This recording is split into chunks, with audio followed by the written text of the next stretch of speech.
जो हमारी बात करेगा वही हमारे वोट पर राज करेगा। हम किसी के बंधुआ नहीं, बोले आशुतोष।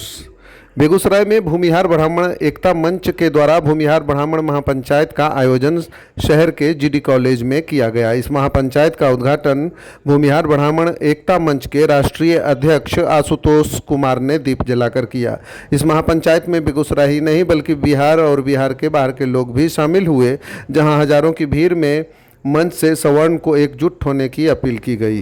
राष्ट्रीय अध्यक्ष आशुतोष कुमार ने कहा कि बिहार में कोई भी दल, चाहे बीजेपी हो, कांग्रेस हो, राजद हो, जदयू हो, सिर्फ सवर्ण का वोट लेने का काम किया है, लेकिन उसके हक के लिए किसी ने आवाज़ नहीं उठाई। बिहार के आधा दर्जन लोकसभा सीट परंपरागत रूप से सवर्ण के थे, उसे भी छीन लिया गया है। अब बेगूसराय, मुंगेर, नवादा जैसे भूमिहार बाहुल्य सीट पर भी इन राजनीतिक दलों की नज़र है, लेकिन भूमिहारों की एकजुटता की वजह से ही अब राजद, भाजपा और अन्य दल परशुराम जयंती और स्वामी सहजानंद की जयंती मनाने में जुटे हैं। इस दौरान महापंचायत को कमज़ोर करने के लिए भाजपा पर आरोप मढ़ते हुए आशुतोष ने कहा कि महापंचायत पहले से आयोजित था, लेकिन आज मुजफ्फरपुर में भाजपा ने अमित शाह का कार्यक्रम कर दिया।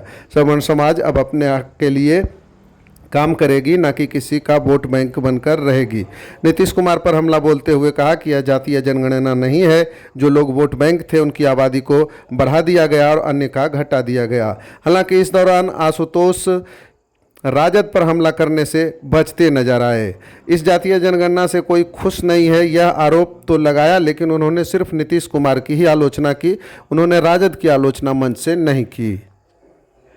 लेकिन लोकसभा में हम तो सबसे पहले मांग करेंगे कि हमारी जो परंपरागत सीटें थी, जो हमारे कोटे में हुआ करती थी, जैसे बेगूसराय है, अभी तक बचा हुआ है, आगे का पता नहीं।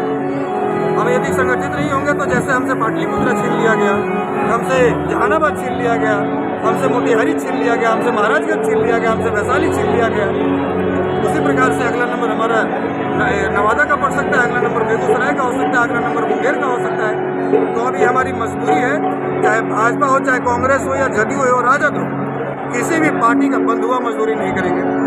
जो हमारी बात करेगा वही हमारे वोट पर राज करेगा। इस नीति के साथ हम आगे बढ़ेंगे। और अब देखते हैं, और ऐसी बहुत सी घटनाएं आपने देखी होंगी कि जो लोग कल तक भगवान परशुराम जी की जयंती नहीं मनाते थे, देश के करीब मंत्री लोग वो स्वामी सहजानंद सरस्वती की जयंती मनाने आए। तेजस्वी जी भी परशुराम जयंती में आकर माफी मांगे। यहाँ तेजस्वी लोगों की जयंती मना रहे हैं। और आज इसी महापंचायत को असफल बनाने के लिए, क्योंकि हमारा कार्यक्रम 4 महीना पहले से निर्धारित था, भारतीय जनता पार्टी के लोगों ने, स्थानीय नेताओं ने माननीय गृह मंत्री जी का कार्यक्रम मुजफ्फरपुर में रखा। लेकिन आप यहाँ का जो चुनाव देखकर समझ सकते हैं कि अब यह समाज ये समझ चुका है कि किसी पार्टी का झंडा ढोने से अच्छा है कि अपनी जाति की बात को मजबूत करें। जाति की 24 के लोकसभा चुनाव से पहले इन्होंने जारी किया है। ये जो मंशा था ये इनके ऊपर उल्टा पड़ गया, ये खेल उल्टा हो गया। ये समझ रहे थे कि अभी भी वो 90 वाला दशक है, जब लोग रेडियो में समाचार सुनते हैं, लालू जी भाषण देंगे, नीतीश जी भाषण देंगे और लोग रेडियो में समाचार सुनेंगे। अब तो ट्विटर पर लोग ट्वीट पढ़ लेते हैं सेकंडों में। तो अब हर जाति का नेता है, हर जाति के लोगों की ये समस्या है। हर जाति के लोग सवाल कर रहे हैं कि मेरी जाति की आबादी घटाई गई है। तो यहाँ जिससे फायदा दिखने वाला था उस जाति की आबादी बढ़ाई गई है, और जिनको पता है कि हमको वोट नहीं देंगे उनकी आबादी घटाई गई है।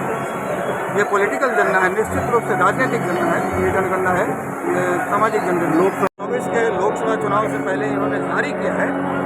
ये जो मंशा था ये इनके ऊपर उल्टा पड़ गया, ये खेल उल्टा हो गया।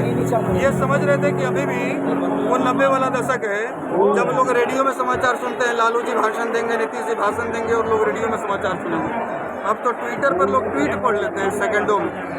तो अब हर जाति का नेता है, हर जाति के लोगों की ये समस्या है। हर जाति के लोग सवाल कर रहे हैं कि मेरी जाति की आबादी घटाई गई है। तो यहाँ जिससे फायदा दिखने वाला था उस जाति की आबादी बढ़ाई गई है, और जिनको पता है कि हमको वोट नहीं देंगे उनकी आबादी घटाई गई है।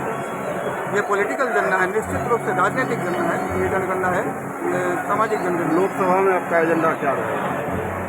लेकिन लोकसभा में हम तो सबसे पहले मांग करेंगे कि हमारी जो परंपरागत सीटें थी, जो हमारे कोटे में हुआ करती थी, जैसे बेगूसराय है, अभी तक बचा हुआ है, आगे का पता नहीं। हम यदि संगठित नहीं होंगे तो जैसे हमसे पाटलिपुत्र छीन लिया गया, हमसे जहानाबाद छीन लिया गया, हमसे मोतिहारी छीन लिया गया, हमसे महाराजगंज छीन लिया गया, हमसे वैशाली छीन लिया गया।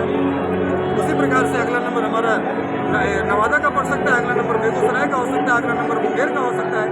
तो अभी हमारी मजबूरी है, चाहे भाजपा हो, चाहे कांग्रेस हो या जदयू हो, राजद हो, किसी भी पार्टी का बंद हुआ मजदूरी नहीं करेंगे। जो हमारी बात करेगा वही हमारे वोट पर राज करेगा। इस नीति के साथ हम आगे बढ़ेंगे।